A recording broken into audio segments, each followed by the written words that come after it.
Epicteto foi um dos 3 grandes filósofos estoicos dos quais temos como referência até os dias de hoje, juntamente com Sêneca e Marco Aurélio. Essa tríade nos mostra o quão diversa é a história da filosofia estoica. Seus 3 maiores filósofos tiveram grandes e diferentes profissões. Sêneca foi senador, dramaturgo e assessor do império.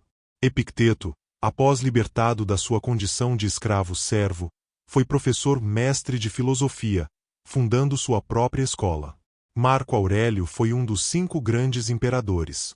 Epicteto nasceu escravo por volta de 55 d.C., em Hierápolis, atual Turquia, e faleceu possivelmente em 135 d.C. em Nicópolis. Seu nome quer dizer adquirido ou comprado. A região na qual Epicteto nasceu fazia parte do Império Romano e obedecia às suas leis. Uma delas, Lex Aelia Sentia, não permitia a libertação de escravos antes dos 30 anos. Durante a época de Epicteto, a escravidão não designava uma única realidade. Embora identificasse uma condição jurídica comum a todos os escravos, a de não ser cidadão, apresentava-se de formas múltiplas e variadas. Suas condições de vida variavam de acordo com a atividade em que eram empregados. Assim tínhamos escravos trabalhando acorrentados, sob péssimas condições, como também havia os que ocupavam funções importantes, que lhes conferiam privilégios e prestígio nos quadros da hierarquia social. Alfredo Julien, em Epicteto, Testemunhos e Fragmentos. Conta-se a história que um de seus mestres machucou a sua perna até quebrá-la. Mesmo assim, Epicteto permaneceu calmo, apenas avisando o seu dono que isso iria acontecer caso ele continuasse. Epicteto nesse exemplo e por toda a sua vida demonstra que a liberdade vem da mente e que isso está sob o nosso controle. Ainda jovem, Epicteto foi para Roma e ficou a serviço de Epafrodito, que foi secretário de Nero, 37-68. Percebendo o seu potencial, Epafrodito, não se sabe ao certo por quais interesses, encaminhou Epicteto para aprender com o mestre estoico Caio Musonio Rufo. Epicteto tornou-se o mais aclamado de todos os alunos de Musonio Rufo e acabou sendo libertado da escravidão. Sharon Lebel. Epicteto ensinou em Roma até 94 d.C., quando os filósofos foram banidos pelo imperador Domiciano, que reinou de 81 a 96. Isso nos lembra que o conhecimento amedronta tiranos. O filósofo, então, fundou sua escola em Nicópolis, uma importante cidade localizada na costa oeste da Grécia.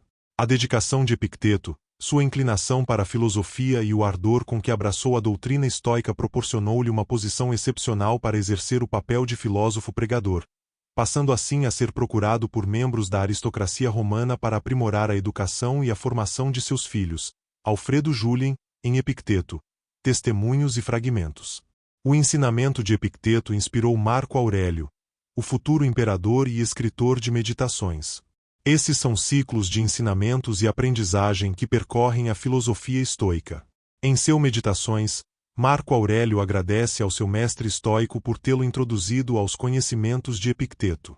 Eu devo a Rústico ter me familiarizado com os discursos de Epicteto, os quais me foram comunicados a partir de sua própria coleção.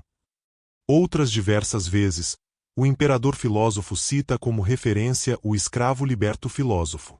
Epicteto, que de forma tão brilhante descreve a dicotomia do controle, entre outros ensinamentos, não deixou escritos seus. A sua filosofia permanece até os dias de hoje pelas obras Encheiridion de Epicteto, Manual de Epicteto, e as Diatribes, ou Discursos, ambas editadas por Lúcio Flávio Arriano, seu aluno. A verdadeira filosofia é, evidentemente, o amor à sabedoria. É a arte de viver bem a vida. Epicteto. Um manual para viver bem a vida. Era isso que queria Epicteto: ensinar, de forma ampla, clara e objetiva, a viver bem, a viver de forma virtuosa. Para Epicteto, o progresso moral não seria um privilégio dos filósofos, e poderia ser alcançado por todos, com treinamento e esforço diário. Considera-se bem-sucedido quando suas ideias eram apreendidas com rapidez e postas em uso na vida real por alguém, quando podiam efetivamente fazer algum bem ao enobrecer o caráter daquela pessoa, afirma Sharon Lebel sobre o filósofo. Lebel, nesta linha de pensamento, deu uma nova interpretação, atualizada à contemporaneidade, aos textos de Epicteto no livro A Arte de Viver. O manual clássico da virtude, felicidade e sabedoria. Os estoicos, em especial Epicteto, falam bastante sobre as nossas impressões ou representações, fantasiae, e de como devemos colocá-las em perspectiva. Devemos questionar o que sentimos em relação a um fato externo, ao que ele realmente é. Podemos entender que as coisas são como as sentimos. Essa separação pode parecer até absurda, mas comece aos poucos. O destino não está contra você, o seu chefe não está contra você, sua família não está contra você. As coisas são como são, infelizmente, sem ligar muito para nós. Por isso, devemos ser nossos próprios salvadores no exercício de afastar os nossos demônios. Faça seu costume, portanto, de confrontar toda a impressão grosseira com as palavras. Nada mais és que uma impressão e não representas aquilo que parece ser. Epicteto. Para Epicteto, o progresso moral não era algo natural, mas exigia treinamento, com esforço diário. Ao mesmo tempo, defendia que todos poderiam seguir esse caminho, não apenas os filósofos. Assim, expressava sua mensagem com clareza e simplicidade. De agora em diante pratique dizendo para todo o que parece desagradável: isto é só aparência e de modo algum o que parece ser. E, então, examine cuidadosamente a questão de acordo com os princípios que acabamos de considerar. Em primeiro lugar, esta aparência se refere às coisas que estão sob meu controle ou às que não estão. Se a questão estiver relacionada com qualquer coisa fora de seu controle, treinar a si mesmo para não se preocupar com ela. Epicteto. Para Sharon Lebel, Epicteto recomenda que nos concentremos nas pequenas mas significativas opções morais, as escolhas interiores que fazemos no decorrer de cada dia.